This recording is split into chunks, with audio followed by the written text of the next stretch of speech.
You wake up in the morning with just that special feeling that you know it's going to be a great day. You get up out of bed, you get ready, you call all your friends, your buddies, make sure everyone's ready to go. You hop in the car, you make the rounds to go pick everyone up. As everyone's in the car, you make your way up. In the car, you guys share conversations. Anticipation's kind of slowly sinking in with everyone, just no one wants to admit it, about what the day's going to look like. You finally get to the parking lot, you open the door, and you're greeted by towering coasters with screams, both joyful and fearful, coming from the park. As you walk into the park, you're greeted by employees. You see thousands of other patrons walking around. And you have a discussion with all your friends of which ride you want to go on first. You guys pick a ride, you hop in line. As you stand in line and as you get further and further up the line, anticipation builds more and more up. You're finally at the front of the line. You're placed into the cart.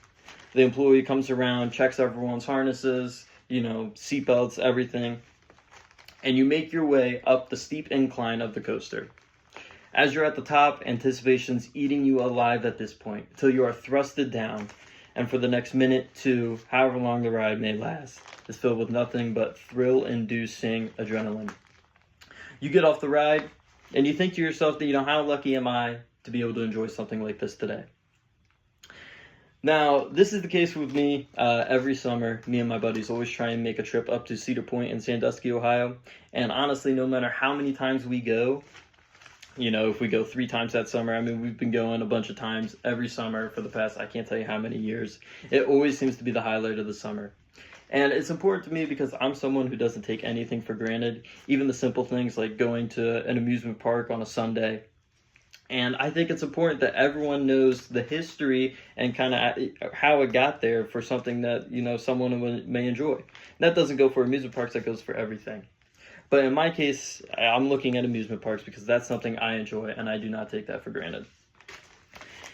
Now, amusement parks have evolved throughout time from basic gatherings of locals to upscale parks that attract not only locals, but visitors from all over. In my speech today, I'll be looking at how amusement parks originally looked, when roller coasters first came around in amusement parks, and the takeover of roller coasters in parks. Now, looking at how they first looked in history, and I'm using amusement parks as a loose term for history because this could be dated all the way back to the 1500s, where these amusement parks were more or less just festivals. And Kaylee Overstreet, in her 2022 article, A Brief History of Amusement Parks, writes that taking on the form of themed festivals usually centered around religious holidays. So it was not at all something like, you call your buddies one week and just like, hey, let's, go up to Cedar Point on this Sunday. It wasn't like that. It was, a religious holidays happening around this time. There's going to be a festival. Those were called amusement parks. It was festivals. Now, there were no rides at these. Shantae Reedon, in her 2022 article, Amusement Parks History from Then to Now, writes, if you wanted to ride, you'd sit in a basket and be spun around a pole. So again, making the emphasis that there were no rides at these roller coasters. At these amusement parks, I'm sorry. So now that we have a basis of how amusement parks originally looked like, like I said, this could be dated back to the 1500s. We're going to dive into how they transformed into, roller coasters being included at the parks. And the concept of a coaster began to appear in the late 1800s to early 1900s.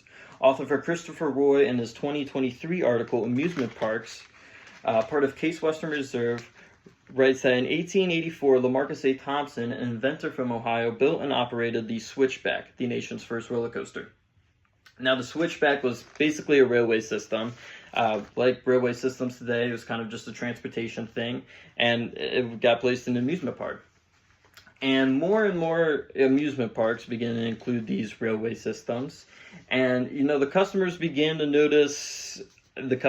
the patrons began to notice, a common theme that they enjoyed, the longer, the faster, the more scenic, the ones that had tunnels, those kind of railways.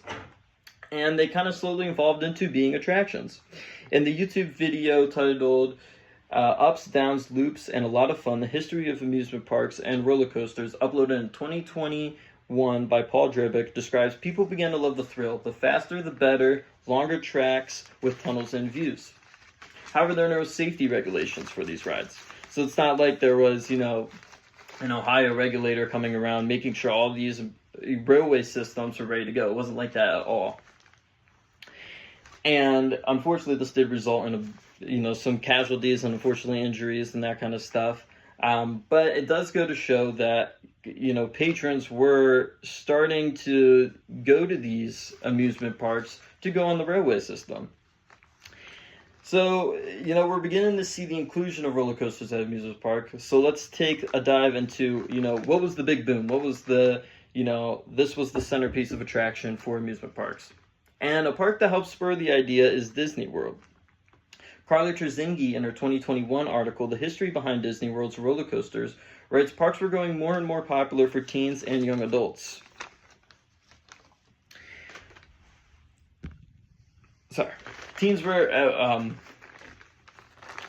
Amusement parks were growing more and more popular for teens and young adults. So essentially, there was beginning to be an outcry for more and more thrill rides at amusement parks. And this, obviously, when I was talking about Disney World here, because in 1975, Disney World heard this cry, and they retrieved a shelf concept for a coaster, what we all know today as Space Mountain. I'm sure a lot of people have heard of it.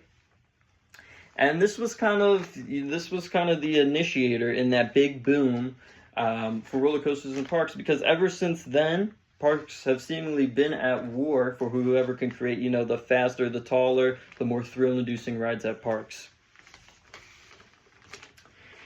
And that carries it right into today. We still see that today. Cedar Point obviously making, crazy rides today. All sorts of amusement parks around not only the U.S. but the world are, building insane roller coasters. And, that stems all the way back from about 1975 when Space Mountain, kind of the big thrill ride initially came out. Now, as I wrap up my speech, I hope everyone was able to gain a deeper understanding of kind of the history of amusement parks when roller coasters first came out and kind of the big boom of roller coasters.